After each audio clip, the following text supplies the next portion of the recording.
প্রিয় শিক্ষার্থী বন্ধুরা, তোমরা তোমাদের শিক্ষার সমস্ত তথ্য জানতে এবং সকল সমস্যার সমাধান জানতে এখনই জয়েন করো আমাদের ফেসবুক গ্রুপে। ফেসবুক গ্রুপের লিংক দেওয়া আছে ডিসক্রিপশন বক্সে। স্বাগতম সবাইকে ওয়েস পয়েন্ট একাডেমিতে। আজকে আমরা ষষ্ঠ শ্রেণীর ডিজিটাল প্রযুক্তি বিষয়ের অষ্টম অধ্যায়ের সেশন 5 নিয়ে আলোচনা করব। দেখো, সেশন 5 হচ্ছে আজকে আমাদের মুক্ত আলোচনা, অর্থাৎ এত ব্লাস্ট শেষ যে 4টা সেশন সেগুলোতে আমরা আলোচনা করেছিলাম একটি মুক্ত আলোচনা কিভাবে আয়োজন করতে হয় এবং সেই আয়োজনে আমরা মুক্তভাবে যে যোগাযোগের ক্ষেত্রে যে কিভাবে আমরা কোন কোন মাধ্যমগুলো ব্যবহার করতে পারি এবং সেই মাধ্যমগুলোতে কিভাবে আমরা কিছু নীতি নিয়ম পালন করে তাদের সাথে কন্ট্যাক্ট করতে পারি, এই বিষয়ে আলোচনা করা হয়েছে। তো আজকের এই সেশনটাতে হচ্ছে তোমাদেরকে মুক্ত আলোচনা সবার ক্ষেত্রে বলা হবে যে আয়োজনের মূল বক্তব্য এটাই। আজকে আমাদের মূল অনুষ্ঠান। এতদিন আমাদের ভাবনার বিষয় ছিল সব অতিথি সময়মতো উপস্থিত থাকতে পারবে কিনা। আজকে যেহেতু অনুষ্ঠান আয়োজন হয়ে গেছে, অনুষ্ঠান চলাকালীন আমরা কিছু বিষয় লক্ষ্য রাখতে পারি। কি বিষয়? অবশ্যই কিছু কিছু অনুষ্ঠানের ক্ষেত্রে আমাদেরকে অবশ্যই কিছু নিয়ম নীতিমালা কি করতে হয়, অনুশীলন করতে হয়, লক্ষ্য রাখতে হয়। অতিথিরা যেন খুশি মনে আলোচনা চালিয়ে নিতে পারেন তা নিশ্চিত করা আমাদের দায়িত্ব। আমাদের যত প্রশ্ন আছে সব আমাদের করতে ইচ্ছে করবে, কিন্তু এটিও খেয়াল রাখবো আমার প্রশ্ন যেন অতিথি কিংবা অংশগ্রহণকারীদের বিব্রত না করে।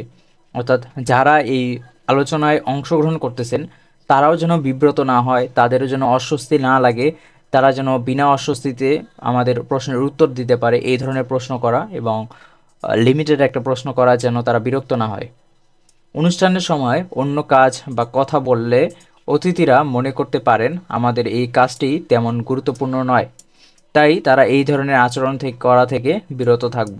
অর্থাৎ এমন কোনো আচরণ যেটাতে অতিথি নারাজ হয় আমাদের উপরে এবং তারা ভাবে যে আমাদের এই কাজটি গুরুত্বপূর্ণ নয়, এই আচরণগুলো আমরা লক্ষ্য রাখবো যেন আমরা না করি।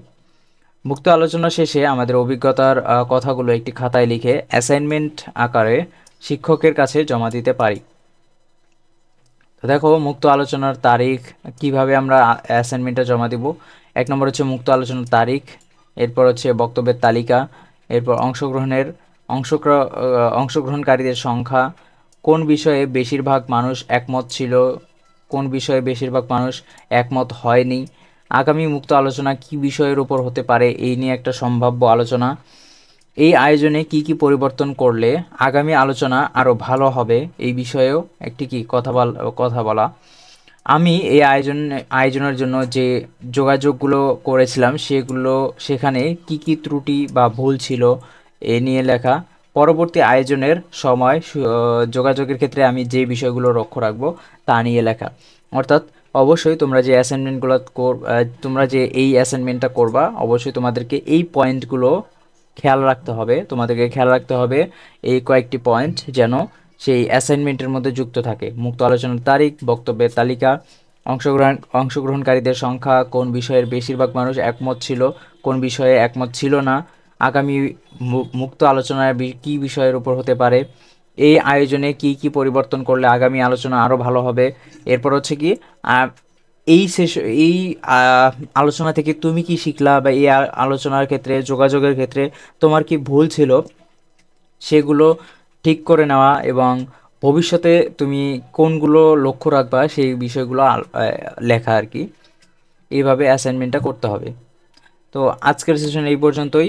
যদি আমাদের এই সেশন ভালো লাগে, লাইক করো আমাদের ভিডিওতে এবং আমাদের ইউটিউব চ্যানেলকে সাবস্ক্রাইব করো, আমাদের ফেসবুক গ্রুপে যুক্ত হতে পারো, লিঙ্ক ডেসক্রিপশনে দেওয়া থাকবে।